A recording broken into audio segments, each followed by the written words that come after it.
Saki, Ibecha, Kanade, Nasidi, Imaija, Nga Jasi, Imane, Nga Leruge, a soak no I pau Taragabo. Hey, Ibecha, Nangi Kai Lebida Uge Kaitel the gear. I P Honga, how's it Kaitel Jaladuini?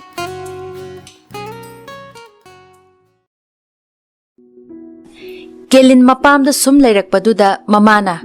nang na sida sum laito ise chumde ibema Kelin imana ise sida yam lehaning diro mami yam usite khara khangan ge tawbane mama kari khangan dawriba ha nang na sida leire madi Delhi yaukre aduga kari khangan doiba Kelin aise nupa amta leitabadawna mana mullaga lawraga hauzik ta ingonda iral siba yabra Mama, adubu nang hauzik kadi tauge khallino. Aisu khalline ima. Khanbana di kana roy. Ama su phanghauda, nang ama kap taraga leizauni ko. Kelin gi mama adu hairamaga haugatlaga thoki. Adubu Kelin di wakal khanduna leihaurami. Mamit hek ushin baga Romeo hana mamita chongthoraklami. Kelin mamit khangpang pangthoraklami. How crabbat how dog sing, Ningsing Lami, Romeo ga Makoi ani, Kena kiba, Nungshina kiba sing, Ningsing Lami. Da Romeo Ningsing Lakliba how dog sing dugi machinda, Tapna, Adumna sondokre, Adubu, Da Romeo haina hek son baga, Romeo na kupak na takibadu amuk Ningsing Laklami. Mikup adu da sufhaurami, Maabu Romeo na, Mirai bahorakibadu amuk Tapna Ningsing Laklami.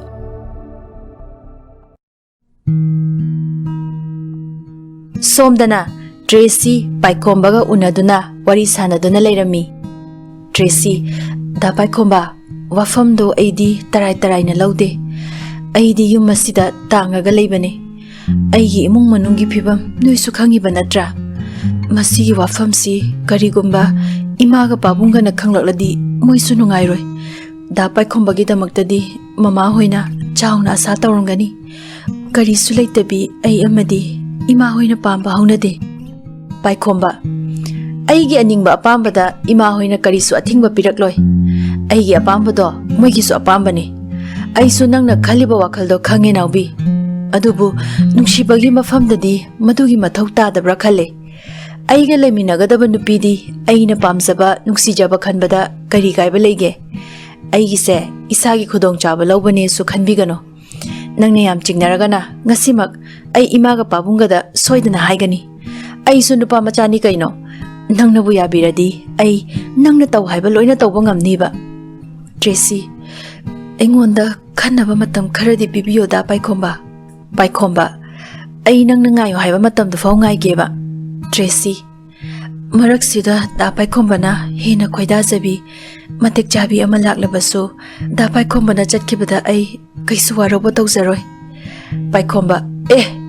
aduna mu kai hainingiba kaino ba nang na hainingise ngai su ngayo haiba aduga amuk su chatko haiba adudi kaino nang hainingise adudi nang na hainingise aibu nushide sinine Tracy ai adumakti haizakide Paikomba adudi aibu nushi Tracy adusu ai Tracy wahangdugi paukhung khomba ngamlamde mana nushirabasu haidokjabagi thaunadi leiramde Paikomba Tracy na ikaiduna leibadu haifet khanglami Paikomba adusu nang haiba ngamde natra Tracy adui nate Sanathoi pumnamak tumina taduna leirami sat tholaktuna Sanathoi as tamosu police ki question khunghang hek tawardana adu yam pangba ho nushi hairine asibau khangdaba Tracy ikaibana mamai mamet ngaksang ngangsin kiduna Tracy ai haide ko hairaga fuk haugatuna chen kirami Paikomba su fuk haugatuna Tracy na chen kiba mai kei romda yenglami Sanathoi su mabungna yenglebadu khanglami Sanathoi yare he tamosu mitso aniye Paikomba naubi se noma gisum nushiba hengalai Sanathoi ado manabu kai hairamage Paikomba khangde khannaba matam piyo hai nangna su khara mateng pangbigadra hairaga Sanathoi nahan chithi bibiri dudi ado tamo mina sum hainabadane naubi se mana leiruba MLA do ꯑꯗꯨꯒꯤ ꯅꯨꯄꯤ ꯑꯣꯏꯔꯨꯔꯦ ꯍꯥꯏ ꯀꯌꯥꯝ ꯆꯨꯝꯕꯅꯣ ꯈꯪꯗꯦ ꯑꯩꯁꯨ ꯄꯥꯏꯈꯣꯝꯕ ꯇꯣꯉꯥ ꯑꯣꯏꯔꯝꯒꯅꯤ ꯑꯩꯗꯤ ꯃꯥꯅ ꯑꯗꯨꯝꯅ ꯇꯧꯔꯝꯒꯅꯤ ꯊꯥꯖꯗꯦꯗ ꯁꯅꯥꯊꯣꯏ ꯑꯩꯁꯨ ꯃꯥꯒꯤ ꯋꯥꯔꯤꯗꯣ ꯐꯖꯅ ꯍꯪꯒꯦ ꯇꯧꯕꯅꯦ ꯑꯗꯣ ꯍꯪꯕꯁꯨ ꯉꯝꯗꯦ ꯑꯩꯅ ꯍꯥꯏꯐꯦꯠ ꯍꯪꯕꯗꯗꯤ ꯃꯥꯅ ꯂꯩꯔꯨꯕ ꯏꯃꯨꯡꯗꯣ ꯃꯤ ꯌꯥꯝ ꯐꯩ ꯍꯥꯏ ꯃꯥꯕꯨ ꯂꯨꯅ ꯇꯧꯕꯤ ꯍꯥꯏ ꯃꯟꯇ꯭ꯔꯤꯗꯨꯒꯤ ꯅꯨꯄꯤꯗꯨꯅ ꯃꯥꯕꯨ ꯌꯥꯝꯅ ꯂꯨꯅ ꯇꯧꯕꯤ ꯍꯥꯏ ꯄꯥꯏꯈꯣꯝꯕ ꯃꯤꯅ ꯄꯥꯎꯊꯣꯛꯄꯤꯕ ꯑꯣꯏꯔꯝꯒꯅꯤ ꯁꯤꯗ ꯅꯪꯅꯁꯨ ꯄꯪꯊꯥ ꯊꯥꯖꯔꯨꯅꯨ ꯃꯤꯒꯤ ꯃꯆꯤꯟꯕꯨ ꯀꯅꯥꯅ ꯊꯤꯡꯕ ꯉꯝꯒꯅꯤ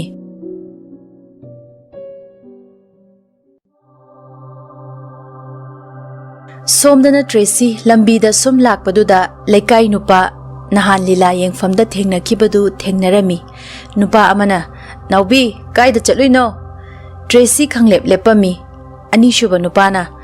ꯅꯥꯎꯕꯤ ꯅꯪꯗꯤ ꯏꯝꯐꯥꯜꯗ ꯃꯇꯝ ꯈꯔ ꯂꯩꯔꯨꯕꯗꯒꯤ ꯌꯥꯝ ꯐꯖꯊꯣꯛꯑꯝꯃꯦꯀꯣ ꯑꯍꯥꯟꯕ ꯅꯨꯄꯥ ꯅꯥꯎꯕꯤ ꯅꯪ ꯏꯇꯥꯎ ꯅꯤꯃꯥꯏꯅ ꯅꯨꯡꯁꯤ ꯍꯥꯏꯔꯤꯌꯦ ꯀꯃꯥꯏ ꯇꯧꯁꯤꯒꯦ ꯇ꯭ꯔꯦꯁꯤ ꯂꯩꯀꯥꯏꯒꯤ ꯅꯆꯜ ꯅꯆꯦꯗ ꯑꯗꯨꯒꯨꯝꯕ ꯃꯤꯠꯌꯦꯡ ꯌꯦꯡꯅꯔꯣꯏꯁꯦ ꯍꯧꯖꯤꯛꯇꯤ ꯂꯝꯕꯤꯗ ꯊꯠꯂꯝꯕꯤ ꯉꯥꯏꯔꯝꯕꯤ ꯂꯛꯅꯕꯤꯁꯦ ꯆꯠꯅꯗ꯭ꯔꯕꯅꯦ ꯑꯅꯤꯁꯨꯕ ꯅꯨꯄꯥ ꯅꯥꯎꯕꯤ ꯅꯪ ꯏꯝꯐꯥꯜꯗ ꯂꯩꯔꯨꯕꯗꯩ ꯋꯥ ꯉꯥꯡꯕꯒ ꯌꯥꯝ ꯍꯩꯔꯝꯃꯦ ꯑꯗꯣ ꯂꯝꯕꯤꯗ ꯉꯥꯏꯔꯝꯗ꯭ꯔꯗꯤ ꯌꯨꯝꯗ ꯑꯣꯏꯅ ꯗꯥꯏꯔꯦꯛ ꯆꯪꯉꯛꯑꯣ ꯍꯥꯏꯔꯤꯔꯣ ꯍꯥ ꯅꯠꯇ꯭ꯔꯥꯅꯦ ꯏꯇꯥꯎ ꯑꯗꯣ ꯑꯩꯅꯗꯤ ꯅꯪꯁꯦ ꯊꯃꯣꯏ ꯁꯦꯡꯅ ꯅꯨꯡꯁꯤꯔꯨꯔꯦ ꯀꯃꯥꯏ ꯇꯧꯁꯤꯒꯦ ꯇ꯭ꯔꯦꯁꯤ ꯄꯥꯈꯪ ꯑꯃꯅ ꯂꯩꯁꯥꯕꯤ ꯑꯃꯗ ꯅꯨꯡꯁꯤ ꯍꯥꯏꯕ ꯋꯥꯍꯩꯁꯦ ꯐꯣꯡꯗꯣꯛꯄ ꯗꯣꯁ ꯂꯩꯇꯦ ꯑꯀꯥꯏꯕ ꯂꯩꯇꯦ ꯑꯗꯨꯒ ꯂꯩꯁꯥꯕꯤ ꯑꯗꯨꯅ ꯄꯥꯈꯪ ꯑꯗꯨꯗ ꯅꯪꯅ ꯍꯥꯏꯔꯤꯕꯗꯣ ꯑꯩ ꯌꯥꯕ ꯉꯝꯂꯣꯏ ꯍꯥꯏꯅ ꯈꯨꯝꯕꯁꯨ ꯄꯥꯞ ꯂꯪꯁꯤꯟꯕ ꯅꯠꯇꯦ ꯍꯥꯏꯅꯤꯡꯉꯤ ꯃꯈꯣꯏꯒꯤ ꯃꯔꯛꯇ ꯃꯥꯕꯨ ꯅꯨꯡꯁꯤ ꯍꯥꯏꯔꯤꯕ ꯅꯨꯄꯥ ꯅꯤꯃꯥꯏꯗꯨ ꯁꯥꯎꯒꯠꯂꯛꯇꯨꯅ ꯅꯤꯃꯥꯏ ꯅꯨꯡꯁꯤꯕ ꯑꯃ ꯐꯪꯅꯕ ꯍꯣꯠꯅꯕꯗ ꯄꯥꯝꯕꯩ ꯑꯃ ꯅꯠꯇ꯭ꯔꯒ ꯑꯃ ꯊꯤꯔꯛꯄꯗ ꯅꯨꯄꯥꯗꯨꯅ ꯀꯔꯤꯒꯨꯝꯕ ꯅꯨꯄꯤꯗꯨ ꯅꯝꯗꯅ ꯂꯧꯒꯦ ꯈꯜꯂꯛꯑꯗꯤ ꯅꯨꯄꯤꯗꯨꯒꯤ ꯑꯃꯥꯡꯕ ꯁꯣꯏꯗꯅ ꯂꯥꯛꯀꯅꯤ ꯐꯖꯅ ꯍꯥꯏꯔꯤꯉꯩꯁꯤꯗ ꯐꯖꯅ ꯌꯥꯍꯧ ꯇꯟꯖꯥꯗꯨꯗ ꯄꯥꯏꯈꯣꯝꯕꯒ ꯁꯅꯥꯊꯣꯏꯒꯁꯨ ꯋꯥꯔꯤ ꯁꯥꯟꯅꯗꯨꯅ ꯂꯥꯛꯂꯝꯃꯤ ꯄꯥꯏꯈꯣꯝꯕ ꯇ꯭ꯔꯦꯁꯤꯒ ꯅꯨꯄꯥꯁꯤꯡꯒꯗꯨ ꯎꯕꯗ ꯈꯪꯂꯦꯞ ꯂꯦꯞꯄꯤ ꯑꯗꯨꯒ ꯄ꯭ꯔꯞ ꯆꯪꯁꯤꯜꯂꯛꯑꯝꯃꯤ ꯅꯤꯃꯥꯏ ꯅꯨꯡꯁꯤꯌꯦꯕꯨ ꯅꯨꯡꯁꯤ ꯍꯥꯏꯕꯅꯤ ꯄꯥꯝꯃꯦꯕꯨ ꯄꯥꯝꯃꯦ ꯍꯥꯏꯕꯅꯤ ꯌꯥꯗ꯭ꯔꯗꯤ ꯑꯩꯈꯣꯏꯁꯨ ꯑꯉꯝ ꯇꯥꯜꯂꯛꯄ ꯇꯥꯔꯦꯗꯅ ꯄꯥꯏꯈꯣꯝꯕ ꯀꯩꯅꯣ ꯇꯥꯅꯤꯃꯥꯏ ꯄꯥꯈꯪ ꯑꯔꯤꯕ ꯅꯪꯅꯒ ꯂꯩꯀꯥꯏ ꯅꯆꯜ ꯅꯆꯦꯗ ꯑꯗꯨꯒꯨꯝꯕ ꯋꯥꯉꯥꯡ ꯁꯉꯥꯡ ꯁꯤꯖꯤꯟꯅꯔꯤꯗꯦ ꯅꯤꯃꯥꯏ ꯄꯥꯏꯈꯣꯝꯕ ꯅꯇꯩꯃꯒ ꯋꯥꯔꯤ ꯁꯥꯟꯅꯖꯕꯅꯤ ꯀꯩꯅꯣ ꯅꯌꯥꯝꯕꯁꯨ ꯄꯥꯈꯪ ꯑꯣꯏꯔꯛꯄ ꯀꯨꯏꯔꯦ ꯑꯗꯨꯅ ꯅꯇꯩꯃꯒ ꯁꯨꯝ ꯋꯥꯔꯤ ꯁꯥꯟꯅꯔꯝꯕꯅꯤꯗ ꯆꯦꯜꯂꯁꯦꯅ ꯉꯥꯡꯅꯔꯝꯕ ꯄꯥꯏꯈꯣꯝꯕ ꯇ꯭ꯔꯦꯁꯤꯒꯤ ꯃꯈꯨꯠꯇ ꯇꯥꯞ ꯄꯥꯏꯔꯝꯃꯤ ꯅꯤꯃꯥꯏꯗ ꯌꯥꯝꯅ ꯁꯥꯎꯅ ꯌꯦꯡꯂꯝꯃꯤ ꯄꯥꯏꯈꯣꯝꯕ ꯑꯩ ꯏꯊꯛꯀꯤ ꯑꯍꯟꯗ ꯈꯨꯠ ꯊꯥꯅꯤꯡꯗꯦ ꯑꯩ ꯏꯁꯥꯒꯤ ꯑꯦꯊꯤꯛ ꯁꯣꯛꯄ ꯊꯕꯛ ꯇꯧꯔꯣꯏ ꯑꯗꯨꯕꯨ ꯌꯥꯝꯅ ꯍꯦꯟꯖꯤꯜꯂꯛꯑꯗꯤ ꯈꯨꯠ ꯊꯥꯔꯛꯄꯁꯨ ꯌꯥꯏ ꯉꯁꯤꯒꯤꯁꯤꯅ ꯑꯍꯥꯟꯕꯁꯨ ꯅꯠꯇꯦ ꯑꯩꯅ ꯊꯦꯡꯅꯔꯛꯏꯁꯦ ꯑꯗꯨꯕꯨ ꯑꯔꯣꯏꯕꯗꯤ ꯑꯣꯏꯍꯜꯂꯅꯤ ꯄꯥꯏꯈꯣꯝꯕ ꯇ꯭ꯔꯦꯁꯤꯒꯤ ꯃꯈꯨꯠ ꯄꯥꯏꯗꯨꯅ ꯆꯠꯈꯤꯔꯝꯃꯤ ꯇ꯭ꯔꯦꯁꯤ ꯅꯤꯃꯥꯏꯒꯤ ꯃꯑꯣꯡꯗꯨꯗ ꯌꯥꯝꯅ ꯁꯥꯎꯅꯤꯡꯗꯨꯅ ꯂꯩꯔꯝꯕꯅꯤ ꯑꯗꯨꯕꯨ ꯄꯥꯏꯈꯣꯝꯕꯒꯤ ꯃꯇꯧꯗꯨꯗ ꯏꯉꯛ ꯉꯛꯇꯨꯅ ꯃꯥ ꯋꯥ ꯑꯃꯐꯥꯎ ꯉꯥꯡꯕ ꯉꯝꯂꯝꯗꯦ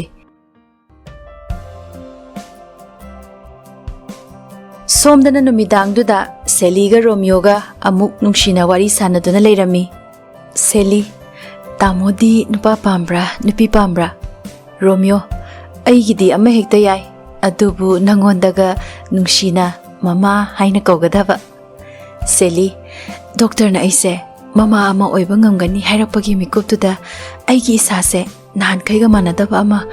ꯈꯪꯗꯦ ꯋꯥꯈꯜꯁꯦ ꯏꯔꯨꯝ ꯂꯨꯝꯃꯦ ꯔꯣꯃꯤꯌꯣ ꯀꯃꯥꯏꯅ ꯂꯨꯝꯃꯤꯅꯣ ꯍꯥꯏꯁꯦ ꯁꯦꯂꯤ ꯅꯨꯄꯥ ꯅꯣꯏꯅ ꯈꯪꯉꯣꯏꯕ ꯁꯤꯒꯤ ꯃꯔꯝꯗꯗꯤ ꯔꯣꯃꯤꯌꯣ ꯑꯩꯁꯨ ꯂꯣꯏꯅ ꯈꯪꯉꯤ ꯀꯩꯅꯣ ꯁꯦꯂꯤ ꯏꯃꯥꯅ ꯐꯣꯟ ꯇꯧꯔꯛꯑꯝꯕꯅꯦ ꯇꯤꯀꯦꯠ ꯀꯛꯑꯕ꯭ꯔꯥꯅ ꯔꯣꯃꯤꯌꯣ ꯀꯛꯈꯤꯔꯣꯏ ꯃꯇꯝ ꯈꯔ ꯅꯆꯥꯅꯨꯄꯥꯒ ꯅꯃꯧꯒꯁꯦ ꯀꯣꯏꯈꯤꯒꯦ ꯍꯥꯏꯌꯨ ꯌꯥꯗ꯭ꯔꯣ ꯁꯦꯂꯤ ꯌꯥꯔꯦ ꯆꯣꯍꯜꯂꯁꯦ ꯆꯦꯛꯑꯞ ꯃꯇꯝꯗ ꯑꯃꯨꯛ ꯂꯥꯛꯑꯁꯦ ꯍꯣ ꯃꯣꯏ ꯕꯕꯥ ꯔꯣꯃꯤꯌꯣ ꯑꯁ ꯂꯣꯏꯔꯦꯍꯦ ꯃꯃꯥ ꯁꯥꯕꯒ ꯌꯥꯝ ꯍꯩꯒꯠꯂꯛꯏꯁꯤꯗꯤ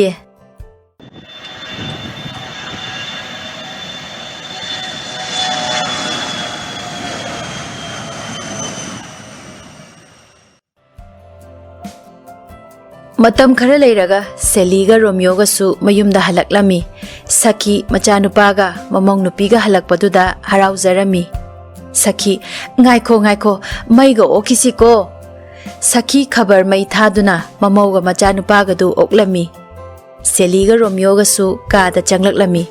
ꯁꯈꯤ ꯂꯥꯛꯑꯣ Chang'o chang'o.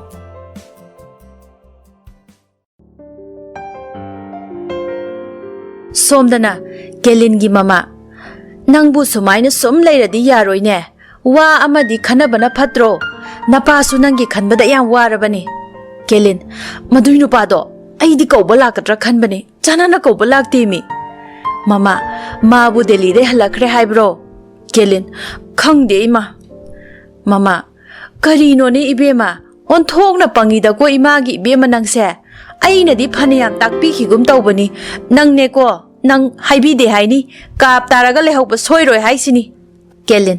ai magi manakta amuk hana chatpa ngamaroi mana kauba laaga na lae laktradi aina di sukchat chatloi Mama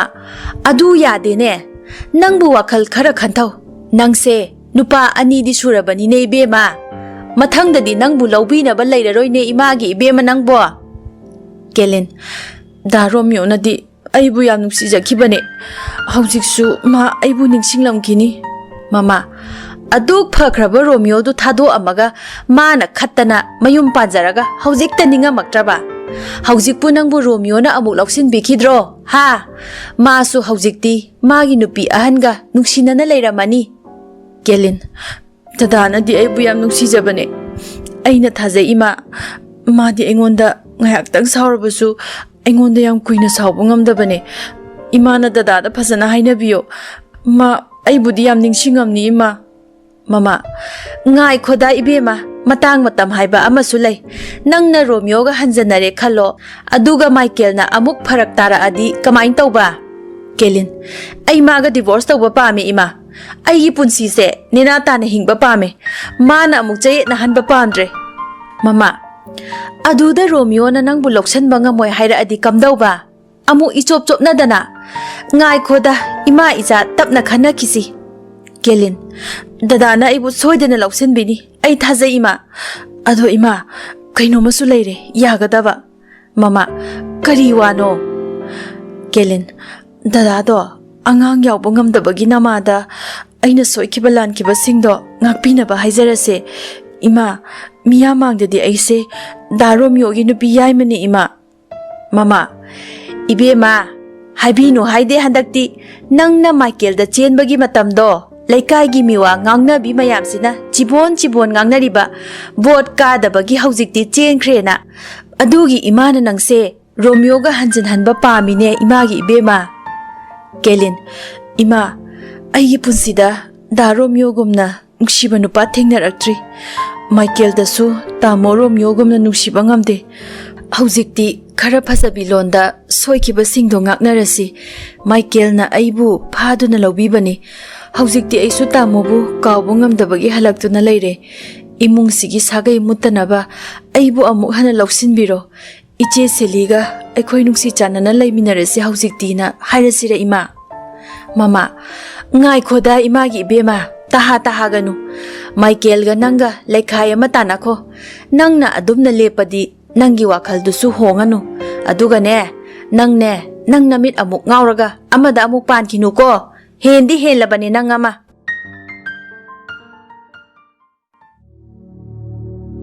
Somdana Paikombaga Tracyga amuk unarami Paikomba sumaina kayam kuina laikise hairino ngasidi asengba ma hairo Tracy da Paikomba ai kari haigadabano khangdre Paikomba nangna hainingido satsat hayo aina imada haige hairasu nangna haino na haihande nangna hainingise kaino aisu khanfam khangde nungsibasu mali nungsidabasu mali aigi khanbibasu mali khanbidabasu mali Tracy da Paikomba nang aibu kayam nungsige Paikomba nangbu nungsibagi natro aina nungtigi ta ise maru oina ai nangbu sumaina kuina thambase pamde lekai mi phatte miteng chawe Tracy da Paikomba ai yum palaroi haina leple aibu warobino Paikomba kaige nangi khangnakiba nupaga kainakiba leibro Paikomba na koidana adumna sat hairakpaduda Tracy adugi nate Paikomba adudi karige Tracy ai da Paikomba gi oibada matik chade Paikomba as Ai dine ko magi sumaina khumak pasidane prok prok cha ise ai na hangbadi adu hayo haiba natie kai gi yum paloi doino hangbane Tracy kaisu tawde Paikhomba ai na hangbagi yadri ro ai na haibagi yadri ro adudi nang tani mai nuksibra Tracy ingak ngaklami kanano haise Paikhomba naha nangonda laknaram manupado adudi nuksibra Tracy as adudi aidi kadawai nungsidoiba Paikhomba adudi aidi nungsibra Tracy Paikhomba gi wahangdu khumba ngamlamde Paikhomba nangna chignarido aisu khange ai ngasidi nangna chignarido ko halage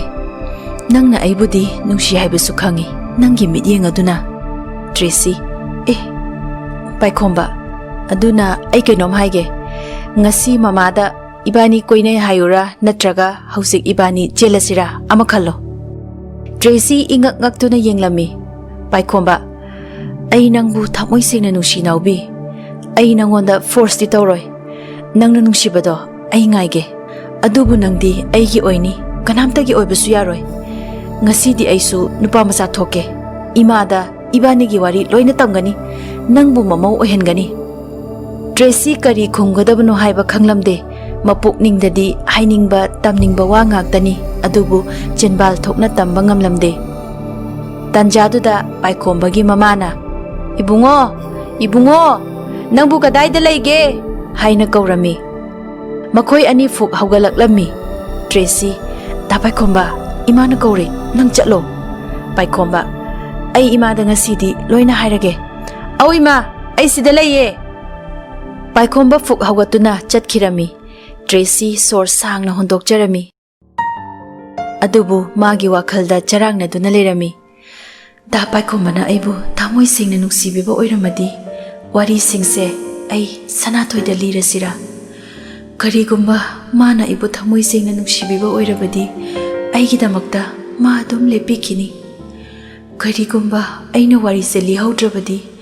hayeng konna khangnara agana kamdauba ai wari singsi sanathoida amata chithadana tamlage ayuk amada sakhi ngai khone nangbu arum arak to thangnu hairaga ibe chada tawhalu yadro Seli kaisu tawroida ima ibe chada sum hailibdo nungaite na tawbane sakhi haujikti thaba inkhanga yam tawdana nasawa han ya pote na soiba ngamba yawba ya pote imungda phajana potharaga leirusu chalo ibungodi katai chakhige Seli mamanaba ama unaruge hairami ima Sakhi phare nangsu potha zaruro numidangduda Seli Tamo Tracy gi manakta chatpa haibadu kamain tawse hairino Romeo hayeng chalurase nangbu hidaka charabo Seli chare adu Tamo Tracy do magi khungangduda leiramdradi kamain tawne Romeo soidana leiramniba Selia mathang thada checkup chapado adudi ima hoisu pulap yangna chalasi ko delivery loiraga pulap thola ase Seli Tamo Tracy do yang wazarabani aina ija fanglani khangadi mana harau jagadabdo mitta ure mana mafam sana leramadi ai thawai nungaini natradi mabu mafam khangdradi ai thawai yang wani Tamo Romeo hoine hayeng jalurase hairedana Seli momon nokjarami Tamo ibani ichase kai maming thonsige Romeo momon noklami adubro nupa oiragana micro Romeo aduga nupi oiragana micro Seli Seli mina hangise phagi ki type ta yam phagi ta thoi